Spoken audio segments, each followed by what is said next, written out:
é sobre um Deus que pode curar, mas é livre para não fazer.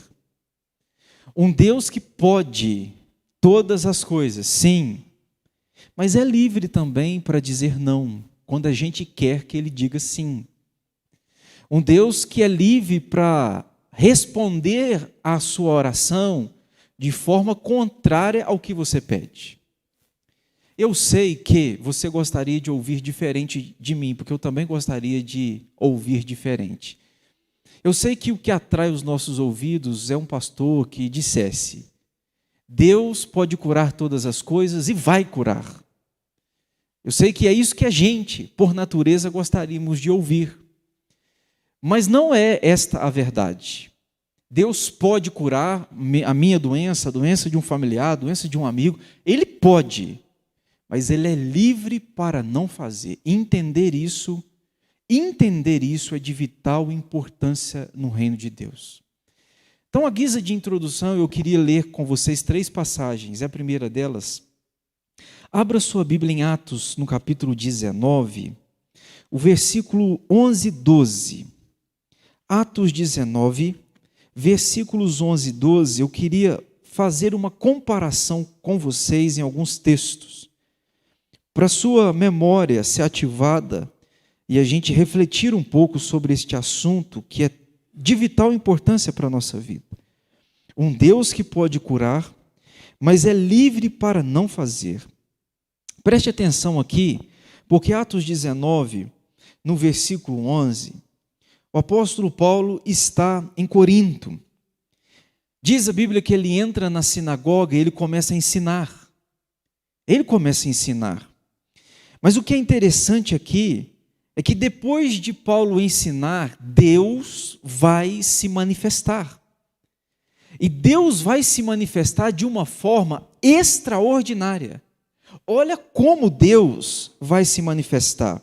O verso 11 diz assim: E Deus, pelas mãos de Paulo, fazia milagres extraordinários, a ponto de levarem aos enfermos lenços e aventais do seu uso pessoal, diante dos quais as enfermidades fugiam de suas vítimas, e os espíritos malignos se retiravam.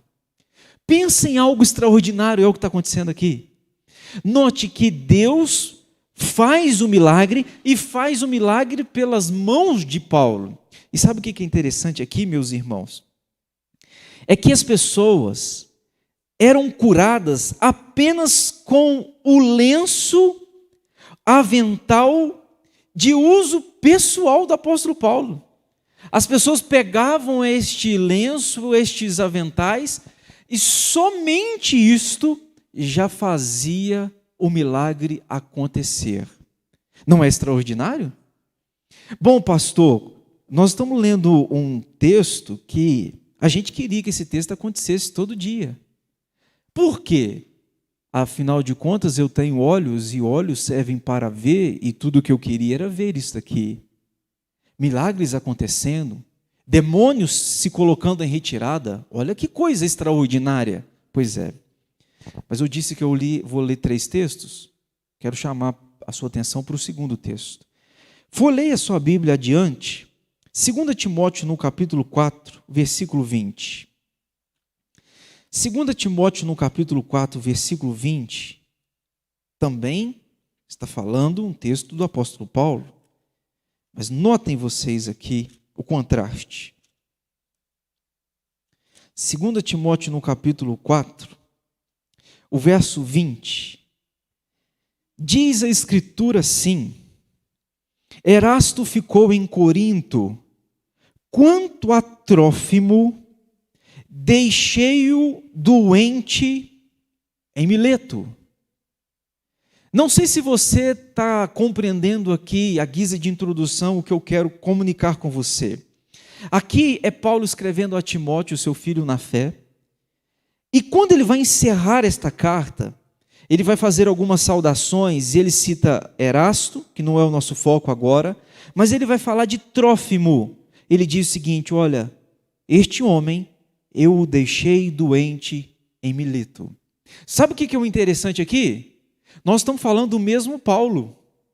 O mesmo Paulo lá de Atos, que Deus operou milagres extraordinários pela vida dele, é o mesmo homem. Aqui, em 2 Timóteo, Paulo está dizendo o seguinte: eu deixei Trófimo doente. Eu queria lhes perguntar, com sinceridade, qual é o pastor que você prefere? Lá o pastor de Atos 19, que só com um lenço os demônios se retiram, só com os aventais milagres extraordinários acontecem? Ou você prefere este Paulo, este pastor de Timóteo, que deixa você doente? Qual que a gente prefere? Bom, se você for sincero, como eu responderia que eu prefiro Paulo, eu prefiro o pastor lá de Atos 19. Afinal de contas, eu quero ver milagres, afinal de contas, eu preciso de milagres, afinal de contas, a fé promove e produz milagre. Pois é, mas diz a Bíblia que estão falando do mesmo homem. O mesmo homem que vivenciou esses milagres lá em Atos é o mesmo homem que deixou Trófimo doente lá em Mileto. Isso que eu quero chamar a sua atenção, irmãos. Sabe o que eu fico encantado? É que Paulo não está desesperado com Deus. Deus, por que lá milagres extraordinários aconteceram, mas com o meu amigo Trófimo, ele permanece doente? Percebe que Paulo não dá na cabeça dele, não é algo incompatível, não dá um chute na cabeça dele, ele está bem resolvido com Deus. Ele está bem resolvido? Ah, pastor, e com relação à própria vida? Eu queria ler com você o terceiro texto. O terceiro texto está em 2 Coríntios 12. Você precisa de voltar um pouco nas Escrituras. 2 Coríntios 12. Versículo 7. O texto diz assim, 2 Coríntios 12, verso 7. E para que não me ensoberbecesse com as grandezas das revelações, foi-me posto um espinho na carne, mensageiro de Satanás, para me esbofetear. Eu já expliquei a vocês, e vocês se lembram. Esbofetear, a palavra grega é bofete. Bofete é aquele soco que você dá, o murro, que você dá com as costas da mão. Aqui, ó. Bofete. Paulo está dizendo aqui o seguinte, que para que ele não se ensoberbecesse, Deus colocou nele um espinho na carne, que era um mensageiro de Satanás para esbofetear. É como se o diabo jogasse na cara de Paulo e batesse na cara dele aqui, ó. Olha o espinho no seu corpo, na sua carne, olha o que Deus está fazendo com você. Paulo, por que Deus não te curou, Paulo? Talvez o diabo faz isso com a gente também, né? Quando a gente está enfermo ou com algum familiar enfermo, a gente escuta e pensa coisas assim: por que Deus não cura, se Deus pode? O diabo joga na cara da gente isso. Por isso que ter uma boa teologia define uma boa vida. Boa teologia define uma boa vida. Aí olha o que ele vai dizer. Por causa disso, estou no verso 8, 3 vezes pedi ao Senhor que afastasse de mim, mas Deus me disse: a minha graça te basta, porque o poder se aperfeiçoa na fraqueza. Amados irmãos, deixa eu te dizer aqui, para você refletir comigo. Lá em Atos 19, milagres acontecem. Lá em 2 Timóteo, ele deixa o amigo doente. Aqui em Coríntios, ele está doente e não é curado. E pede a Deus. E sabe o que Deus diz? Paulo, eu não te curo, mas eu aumento graça. Muitas vezes na nossa vida não é a cura que teremos, mas é a assistência da graça que precisamos. Deus diz, Paulo, a doença permanece, eu aumento a graça para que você possa conviver com essa graça de forma humilde. Deus está mais interessado que a gente fique humilde do que um soberbo curado. É melhor para Deus um humilde doente do que um soberbo curado. Isso Deus não negocia. Não negocia. Aí, meus irmãos, eu queria dizer para vocês aqui uma coisa interessante.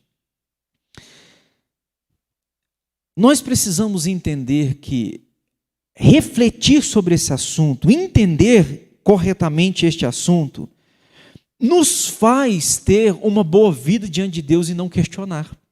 Porque Deus pode curar, mas Ele é livre para não curar. Ele é livre para dizer não, embora Ele pode fazer. Mas pastor, por que Ele diz não? Por causa dos critérios que Ele tem. Ele prefere um homem humilde, pode ser que seja doente, do que um homem soberbo, sadio. Isso que eu quero chamar a sua atenção. Aí eu separei aqui, meus irmãos, duas coisas para você pensar comigo. Primeiro, a vontade de Deus deve ser mais desejada do que a manifestação do seu poder. Sabe por que Paulo não entra em crise?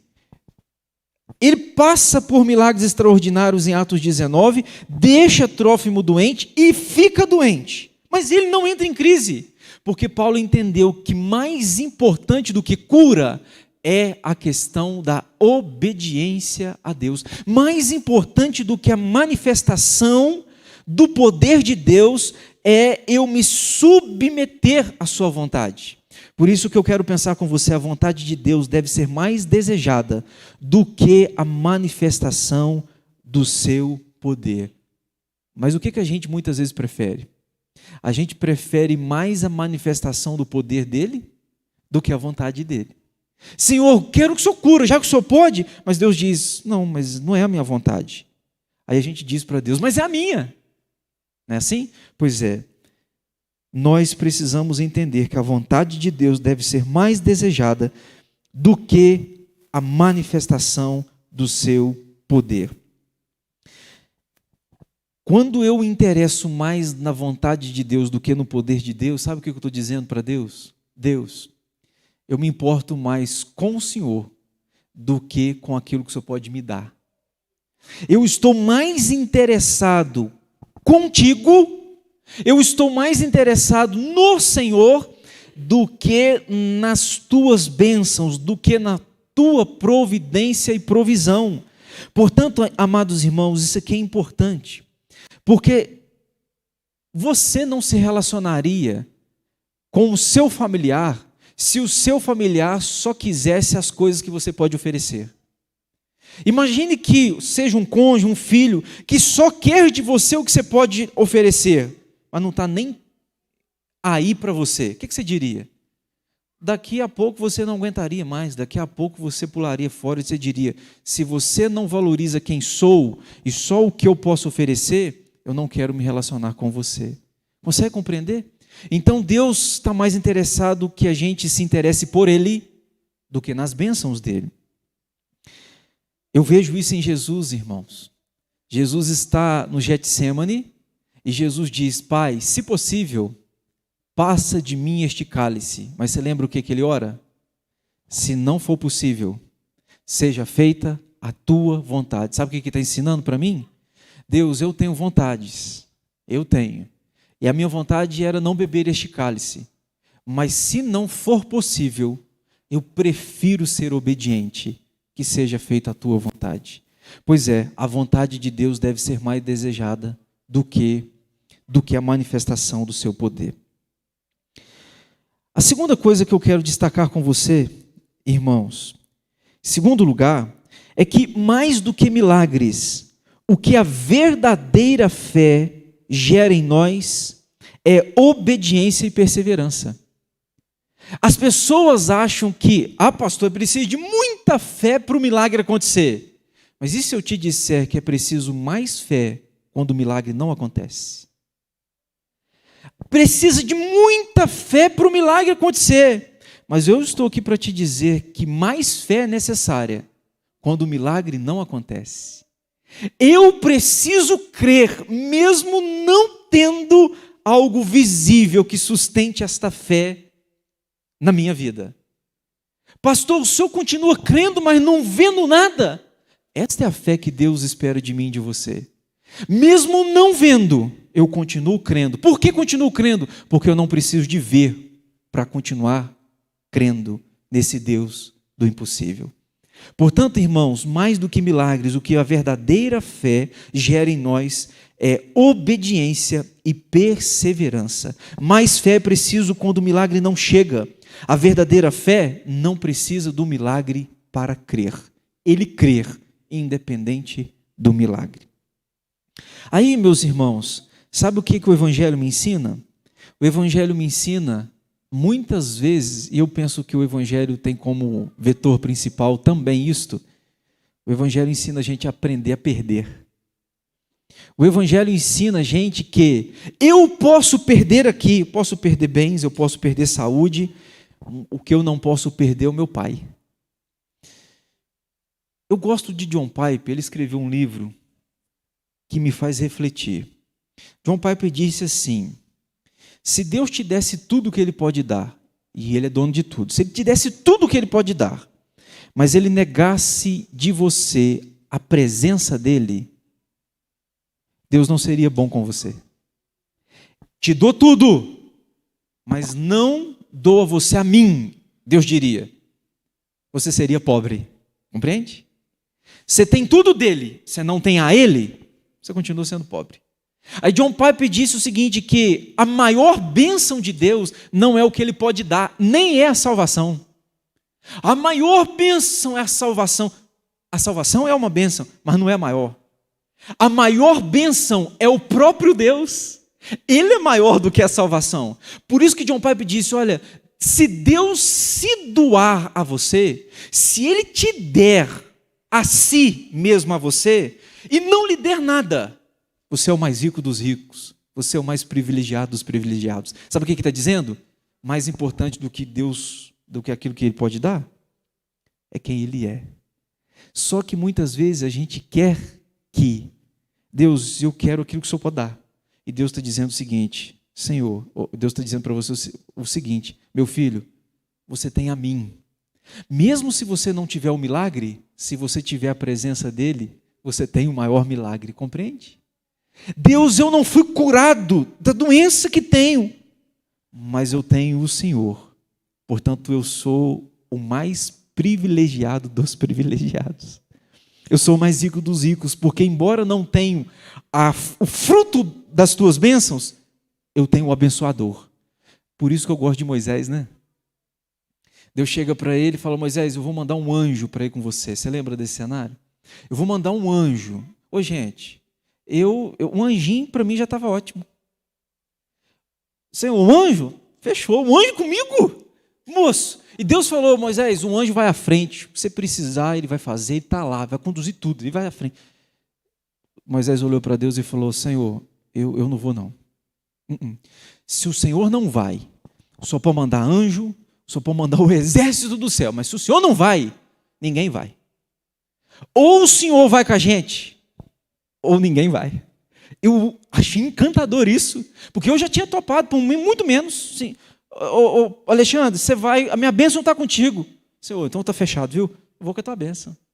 Moisés falou, Senhor, eu não quero saber de anjo, eu não quero saber de bênçãos do Senhor, eu quero o Senhor. Se o Senhor não for, nós não vamos. Ele entendeu que mais importante do que as bênçãos de Deus é o abençoador, é o próprio Deus. Pois é.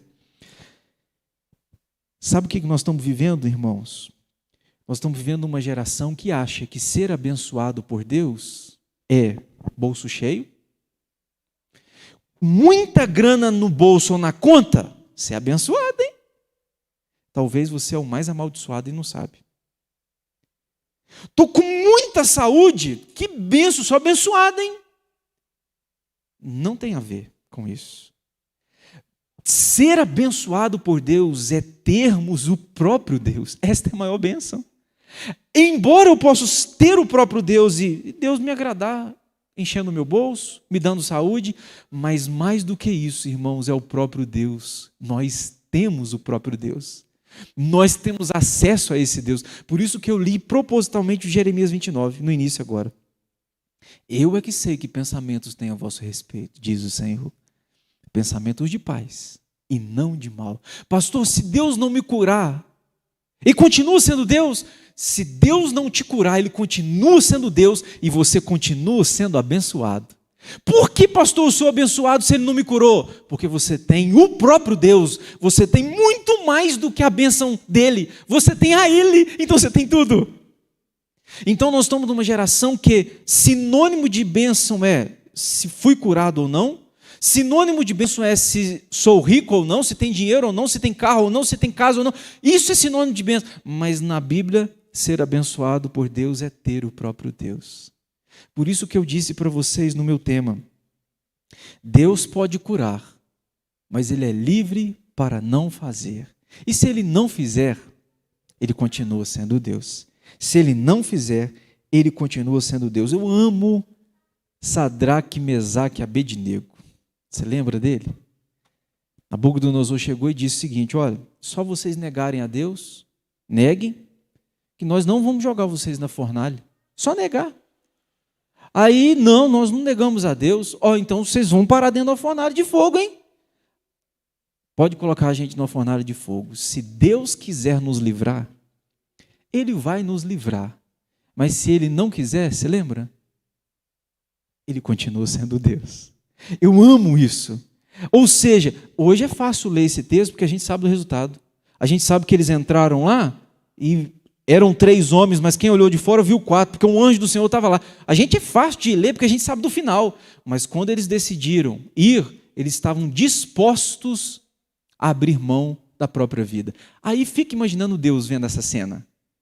Deus, agora, eu sou Deus. Ali estão Sadraque, Mesaque e Abednego. Nabucodonosor pressionando, olha, nós vamos te colocar na fornalha de fogo. Aí eles dizem, olha, se Deus quiser nos livrar, aí Deus está escutando. Se Deus quiser nos livrar, Ele vai nos livrar. Se não quiser, a gente está disposto a morrer. Imagine o nosso pai vendo isso. Deus olhou e falou assim, eu tenho que livrar esses meninos mesmo. Uma justificativa dessa, eles entram na fornalha de fogo, de repente tem um anjo lá dentro e você sabe da história, você sabe do resultado. Pois é. O que impressiona mais a Deus, irmãos? Estou usando a palavra impressionar, mas é para você entender. O que você acha que Deus fica mais encantado, mais maravilhado, com um filho que diz o seguinte, pai, se o Senhor me abençoar ou não, eu quero o Senhor. Ou um filho que diz o seguinte, pai, se o Senhor me abençoar, eu estou contigo. Agora, se o Senhor não me abençoar, sem tigo. O que você acha que agrada mais a Deus? Sem dúvida é aquele que diz, pai, independente das tuas bênçãos, eu quero é o Senhor. Eu quero é o Senhor. O Senhor é livre, o Senhor pode me curar, mas o Senhor é livre para não fazê-lo. Eu queria então terminar, irmãos, a minha reflexão aqui com você, pensando naquilo que Deus é mais honrado. O que você acha que, onde Deus é mais honrado? Suponhamos que você pegue uma doença terrível. Não é isso que eu quero, mas suponhamos. Você pega uma doença terrível, você clama a Deus para ser curado e Deus te cura. Esse é o primeiro cenário. Aí você chega na igreja e diz, irmão, glória a Deus, Deus me curou. Ok. Aí vamos para o segundo cenário. Você está com uma doença terrível também. Você pede a Deus para Deus te curar e Deus não te cura, mas você continua sendo fiel a Ele, você continua servindo a Ele. Esse é o cenário 2. Qual cenário, o primeiro ou o segundo, você acha que Deus é mais honrado? Sem sombra de dúvida, no segundo. Onde você mesmo doente, mesmo enfermo, testemunha para o mundo que você não depende do milagre para continuar crendo. Você crê nesse Deus, apesar desse Deus não fazer o milagre que você tanto gostaria. Foi o que ele fez com Paulo. Paulo, o espinho está aí, eu não tiro o espinho, eu aumento graça, para que por onde você passar, você seja um testemunho vivo,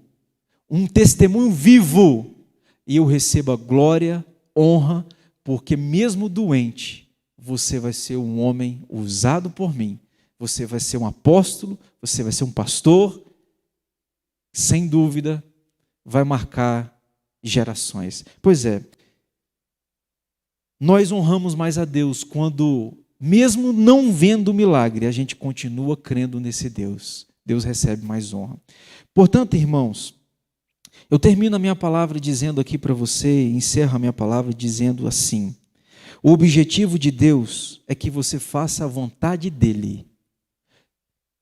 Sendo ou não, tendo ou não, cura para a enfermidade, livramento de acordo com aquilo que você pede. Tendo ou não, o objetivo de Deus é que você faça a vontade dele. Por isso que Jesus falou: a minha comida consiste em fazer a vontade de meu Pai e realizar a sua obra. Jesus falou: eu estou aqui para fazer a vontade dele. Você está aqui? Eu estou também para fazermos a vontade dele. Ele pode curar, mas é livre para não fazer. O que não impede da gente pedir. O que não impede da gente clamar. Só que ter uma boa teologia não vai fazer eu ficar questionando Deus pelo resto da vida. Por que Deus? Lá em Atos 19, milagres. Mas lá em 2 Timóteo, o rapaz morre doente. Mileto morreu enfermo. E Deus podia curar. Porque os planos e os projetos de Deus são maiores do que os nossos. Ele está mais interessado na nossa obediência do que na nossa cura.